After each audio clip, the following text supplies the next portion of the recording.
ये atmospheric nitrogen को absorb करके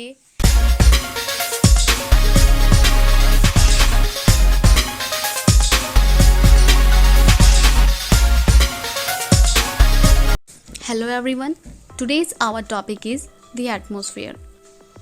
In this video, we will study about what is atmosphere, composition of the atmosphere and layers of the atmosphere. What is atmosphere? The earth is surrounded by a huge blanket of air called the atmosphere. Means अर्थ वायु की एक मोटी परत से चारों ओर से घिरी हुई है जिसे हम एटमॉस्फेयर कहते हैं.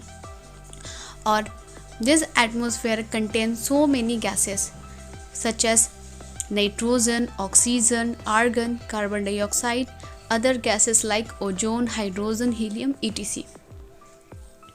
Here a chart showing the composition of the atmosphere.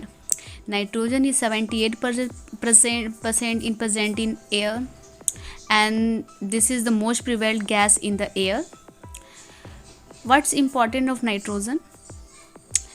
The plant and animal need nitrogen for their survival because plant makes their protein by using this nitrogen, but they cannot absorb it directly from the air.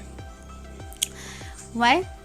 Because atmosphere में nitrogen एक molecule के रूप में होता है, तो plant उसे as a molecular absorb नहीं कर सकता. तो उस नाइट्रोजन मॉलिक्यूल को मॉलिक्यूल कंपाउंड में चेंज करने का काम कुछ बैक्टीरिया करते हैं जो प्लांट के रूट में पाए जाते हैं, ल्यूगिमिनस प्लांट के रूट में पाए जाते हैं. ये एटमॉस्फेरिक नाइट्रोजन को एब्जॉर्ब करके नाइट्रोजन कंपाउंड में बदलते हैं और इस नाइट्रोजन कंपाउंड नाइट्रेट को प्लांट एब्जॉर्ब करके अपना प्रोटीन बनाता है. The next is oxygen. Oxygen is the second most plentiful gas in the atmosphere. जितने भी लिविंग ऑर्गेनिज्म हैं उनके सर्वाइवल के लिए ऑक्सीजन बहुत ज़रूरी होता है.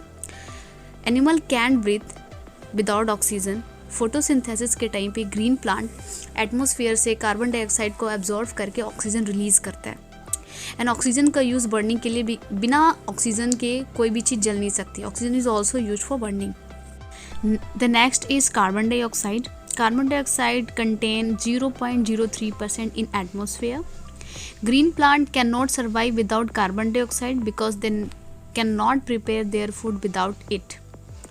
ग्रीन प्लांट बिना कार्बन डाइऑक्साइड के सर्वाइव नहीं कर सकते क्योंकि ग्रीन प्लांट कार्बन डाइऑक्साइड का यूज़ करके फोटोसिंथेसिस करता है और अपना फूड प्रिपेयर करता है.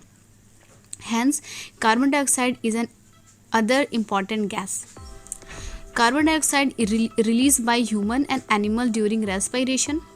प्लांट जब रेस्पिरेशन करता है तो कार्बन डाइऑक्साइड को एटमॉस्फेयर से एब्जॉर्ब करके उसे O2 में चेंज करके एटमॉस्फेयर में रिलीज कर देता है.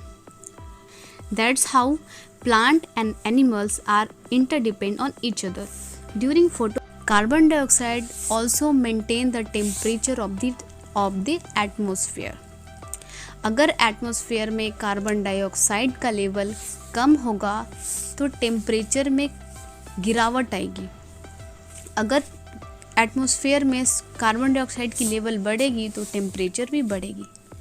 ओके तो इस तरीके से कार्बन डाइऑक्साइड भी एक अनदर इम्पॉर्टेंट गैस बन जाता है हमारे एटमॉस्फेयर का. क्योंकि ये हमारे एटमॉस्फेयर के टेम्परेचर को मेंटेन करने का काम करता है. एटमॉस्फेयर में गैसों के अलावा water vapour, dust particles and smog भी कंटेन होते हैं. एयर की जो प्रपोजन होती है वो समय समय पर चेंज होते रहती है, एक समान नहीं रहती है और प्लेस टू प्लेस वेरी करती है. However the composition of clean and dry air is Fairlie uniform in the lower level. जैसे जैसे हम अर्थ सरफेस से ऊपर की ओर जाते हैं, एल्टीट्यूड पे जाते हैं, एयर की डेंसिटी कम होती चली जाती है. डेंसिटी का मतलब यहाँ पे नंबर्स ऑफ एयर मॉलिक्यूल्स.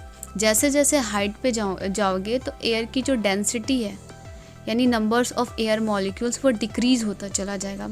और डेंसिटी में गिरावट होने के कारण एटमॉस्फेयर को 5 डिफरेंट लेयर्स में कैटेगराइज किया गया है. जैसे जैसे हम हाइट पे जाते हैं टेम्परेचर में गिरावट होता है. क्योंकि एटमॉस्फेयर के जो गैसेस होते हैं वो खास करके कार्बन डाइऑक्साइड ये हीट को एब्जॉर्व करता है. तो जैसे आप हाइट पे जाओगे कार्बन डाइऑक्साइड का जो लेवल है वो कम होगा तो वो वहाँ पे हीट का एब्जॉर्प्शन भी कम होगा और वहाँ पे टेम्परेचर में भी गिरावट आएगी। ओके।